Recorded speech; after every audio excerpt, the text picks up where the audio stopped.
Que seu dia e a sua semana sejam repletos de bênçãos e paz. Olá e bem-vindos a mais uma exploração. Hoje a gente mergulha em um dos textos mais sombrios, honestos e francamente desconfortáveis de toda a literatura antiga. O capítulo 3 do livro de Jó. É um texto que não pede licença, né? Depois de 7 dias de um silêncio pesado, de uma dor que, nossa, nem as palavras conseguiam alcançar, Jó finalmente abre a boca. E o que sai não é resignação, é uma erupção. Exatamente. E para nos guiar por essa erupção, temos o texto bíblico e as notas de estudo de duas bíblias excelentes, a Holman e a Nova Almeida Atualizada, a NAA. Sim, elas vão ajudar a gente a ver o que está por baixo da superfície. E o nosso objetivo aqui não é sair com respostas fáceis sobre o porquê de tanto sofrimento. É mais tentar entender a anatomia da dor. É ver a coragem e o desespero de fazer as perguntas que ninguém quer fazer em voz alta. E essas perguntas, elas dão o tom para todo o resto do livro. Este capítulo é tipo o tiro de partida para uma maratona filosófica e poética sobre justiça, sofrimento e a natureza de Deus. É o Jó jogando o tabuleiro para o alto. Ok, então vamos pegar as peças. O lamento começa de um jeito que eu acho que ninguém esperava. Satanás apostou que Jó amaldiçoaria a Deus, né? Mas ele não faz isso. Ele faz algo que, de certa forma, é ainda mais fundamental. Ele amaldiçoa o próprio começo de tudo. O dia em que nasceu. Exato. Ele vai na raiz do problema, na fonte da sua consciência. O versículo 3 é muito direto. Pereça o dia em que nasci e a noite em que se disse. Foi concebido um homem. É um desejo de anulação total. A linguagem que ele usa é de uma violência poética incrível. Converta-se aquele dia em trevas, contaminem-o as trevas e a sombra da morte. Ele não quer só esquecer o dia, ele quer que o universo apague esse dia, que as forças cósmicas o devorem. E o interessante, que as notas de estudo ressaltam, é que isso não é um desabafo caótico. É um poema meticulosamente construído. Jó está usando a linguagem da criação, mas de forma invertida. Como assim? Bom, Gênesis diz, haja luz, certo? E Jó diz, haja trevas sobre o dia em que nasci. Ele está, na prática, tentando desfazer a sua própria criação pessoal. Nossa, faz todo sentido. E no meio disso tem uma frase que me salta aos olhos. Versículo 8. Amaldiçoem-no aqueles que amaldiçoam o dia e sabem instigar o Leviatã. Peraí, Leviatã. Isso parece ter saído de outro universo. Exato. Estamos falando do mesmo Jó, o homem íntegro e reto. Invocar uma criatura mítica não seria problemático para a fé dele. Pois é, essa é a questão central. E é o que torna esse texto tão cru, tão autêntico. Ele não está preocupado com a ortodoxia teológica nesse momento, ele está em agonia, sabe? E as notas da Bíblia Holman mergulham nisso de uma forma fascinante. Elas sugerem que instigar o Leviatã era quase como um jargão da época para invocar o caos primordial. O Leviatã era esse monstro cósmico que representava as forças anticriação. Então é como se ele estivesse dizendo, minha dor é tão grande que as maldições normais não servem. Tragam a bomba atômica da mitologia para apagar o meu aniversário do mapa. Exatamente essa imagem. É a linguagem da dor, não a linguagem de um sermão. Ele está pegando a imagem mais poderosa de desordem que a cultura dele conhecia para tentar igualar a desordem que ele sentia por dentro. Entendi. O foco dele não é teológico. Não, é existencial. A própria vida dele se tornou a causa de uma dor tão insuportável que a única solução que ele consegue conceber é que ela nunca tivesse existido. Certo. Então ele tenta apagar o passado, mas obviamente isso é impossível. E aí é como se ele percebesse isso no meio do poema. O tom muda, né? Muda completamente. É como se ele pensasse, ok, se não posso desfazer o começo, talvez eu possa acelerar o fim. E é aí que o lamento dele vira para o desejo pela morte. Sim, a partir do versículo 11, ele começa uma série de perguntas.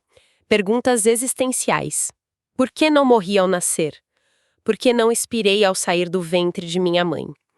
A partir daqui, a morte deixa de ser um tabu assustador. E se torna um objeto de desejo, um porto seguro. Exato. E a forma como ele descreve a morte é chocante. Não tem nada de inferno, de punição. Pelo contrário, soa aconchegante. Ele diz, porque agora jazeria e repousaria, dormiria e então haveria repouso para mim, com os reis e conselheiros da terra. Isso diz muito mais sobre o quão terrível a vida dele do que sobre a morte em si. E que as notas revelam algo contraintuitivo e crucial. Para o Jó, a morte não é o inimigo. O inimigo é a dor de estar vivo. Ele anseia pela morte da mesma forma que uma pessoa completamente exausta anseia pela cama, sabe? As notas, tanto da Oman quanto da Na, apontam que dormir é uma metáfora comum na Bíblia para a morte. Mas o ponto-chave é o contexto de Jó. Então, se não é um tratado teológico, a gente corre o risco de tirar conclusões erradas daqui. Por exemplo, alguém poderia ler isso e achar que a Bíblia ensina que a morte é só um sono tranquilo e ponto final. É um risco, com certeza. E por isso o contexto do livro inteiro é vital. A visão dele sobre a morte é inteiramente filtrada pelo sofrimento presente dele. Não é uma declaração doutrinária, é um poema de exaustão. Um poema de exaustão. Gostei disso. Ele descreve a morte como o grande nivelador, o único lugar onde a injustiça e o cansaço da vida terminam. Veja os versículos 17 a 19. Ali os maus cessam de perturbar, e ali repousam os cansados. O pequeno e o grande ali estão, e o servo fica livre de seu senhor. É uma utopia da exaustão. Ele está tão esgotado, tão oprimido, que a liberdade máxima que ele consegue imaginar é simplesmente a ausência de tudo. Isso. O prisioneiro não ouve mais a voz do capataz, o servo finalmente está livre. O silêncio. É uma ideia poderosa e, honestamente, muito triste. É poesia do esgotamento total. Para Jó, naquele momento, a morte é o único lugar onde as hierarquias opressivas da vida são desmanteladas. Reis, escravos, opressores e oprimidos, todos encontram o mesmo silêncio. E para alguém cujo corpo e a alma estão gritando de dor, o silêncio é o paraíso. E essa imagem de um paraíso silencioso nos leva direto para a terceira e última parte do lamento. Depois de amaldiçoar o início e desejar o fim, é como se ele levantasse a cabeça e fizesse a pergunta que estava engasgada. A pergunta que não é mais só sobre ele. Exato. Ele universaliza sua dor, ele sai do porquê eu para o porquê qualquer um. Ele se torna o porta-voz de todos os que sofrem sem motivo aparente. E ele lança essa pergunta aos céus, mesmo sem nomear Deus diretamente. Versículo 20. Por que se dá luz ao miserável e vida aos amargurados de ânimo, que esperam a morte e ela não vem? É uma acusação brutal, né? Brutal, porque manter alguém vivo à força se a vida se tornou uma tortura? Nossa. Essa é a pergunta que vai ecoar por todo o restante do livro.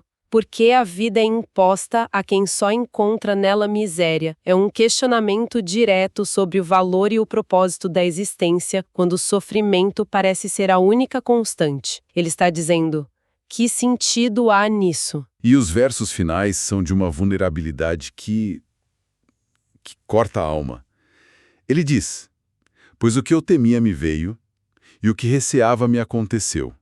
Nunca estive descansado, nem sosseguei, nem repousei, mas veio sobre mim a perturbação. Isso. Isso destrói completamente aquela imagem de um homem que vivia tranquilo, despreocupado. Ele sempre teve esse medo latente. E agora o pesadelo se tornou realidade. E se a gente conectar isso com a estrutura do livro, as notas de estudo mostram que este capítulo é a grande tese que vai ser debatida.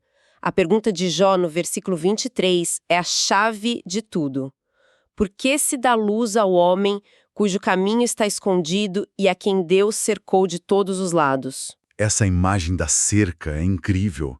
No início do livro, lá no capítulo 1, Satanás usa essa mesma imagem para descrever a proteção de Deus em volta de Jó. Era uma cerca de bênçãos. E agora, na boca de Jó, a cerca virou uma prisão. A bênção se tornou uma armadilha. É uma inversão de perspectiva devastadora. Ele se sente encurralado por Deus, preso num labirinto de dor, sem saída e, o que é pior, sem mapa, sem explicação. E as fontes que a gente está usando deixam claro que essas perguntas não são para serem respondidas agora. Elas ficam pairando no ar, sabe? Criando a tensão teológica que os amigos de Jó vão tentar desastrosamente resolver nos próximos capítulos. Então, a função deste capítulo Não é dar respostas. É formular a pergunta da forma mais honesta e visceral possível. Precisamente, o que temos aqui é a voz da angústia em estado puro, uma dor que se recusa a ser calada por clichês religiosos ou respostas prontas. É essa honestidade brutal que faz com que esse texto, escrito há milênios, ainda nos atinja com tanta força hoje. Fazendo uma pausa para capitular. A jornada de Jó só neste capítulo é gigantesca. Ele começa com esse desejo cósmico de apagar a própria existência do calendário do universo. Isso. Em seguida, quando percebe que isso é impossível, ele se volta para um anseio poético pela morte, imaginando-a não como um terror, mas como o único lugar de paz e silêncio, onde o cansaço do mundo finalmente acaba. E por fim, ele eleva seu sofrimento pessoal a uma questão universal, perguntando diretamente sobre o sentido de manter alguém vivo quando a vida é só um fardo insuportável. É uma escalada impressionante de dor e questionamento. Eu acredito que a grande reflexão que fica é sobre a legitimidade do lamento. A força de Jó está na sua honestidade. Ele não performa uma fé que não está sentindo. Ele não reprime sua confusão, seu desespero, sua raiva. Este texto valida a expressão da dor mais profunda e nos mostra que uma fé madura não é aquela que elimina o desespero, mas talvez aquela que sabe dar um espaço para que ele seja gritado. É como se o texto nos desse permissão para brigar com as perguntas difíceis, em vez de fingir que elas não existem. Exato. Ele nos ensina que talvez o verdadeiro oposto da fé não seja a dúvida, mas sim uma certeza superficial que se recusa a encarar a realidade brutal da dor. O lamento de Jó é um ato teimoso de fé. Como assim, teimoso? É a fé de alguém que, mesmo se sentindo abandonado, se recusa a parar de falar com Deus, mesmo que essa fala seja um grito. E isso nos deixa com uma última provocação. A jornada de Jó está só no começo. A pergunta que o lamento dele deixa ecoando não é apenas por que eu sofro, mas algo talvez mais fundamental. É permitido questionar a Deus? É permitido expressar essa dor de forma tão aberta e crua? O que acontece quando a nossa fé, seja ela qual for, encontra um sofrimento que simplesmente não faz o menor sentido? Uma pergunta que continua absolutamente relevante. Que Deus abençoe todos os ouvintes.